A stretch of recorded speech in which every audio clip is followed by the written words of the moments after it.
I'm Danny at Classic Performance Products. I want to take a quick moment and show you guys one of our newer brake kits. This is a brake kit that goes inside a 14-inch drum brake wheel. So if you have an old original drum brake wheel, this 10.5-inch disc, this caliper is really the way to go. The caliper was based originally on a Chevrolet Citation, but it's now a big bore caliper, so we're using a different piston and seal so that it's still rebuildable, but it's not going to be the standard Citation setup.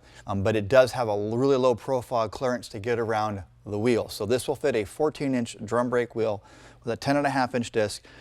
This one in front of me happens to be on a 1958 to 64 spindle, but we have these for 55 to 57, so we got them for the 65 through 70s. We have these for your standard Chevelles, Camaros, Novas. A lot of applications that are using this combination of rotor and caliper.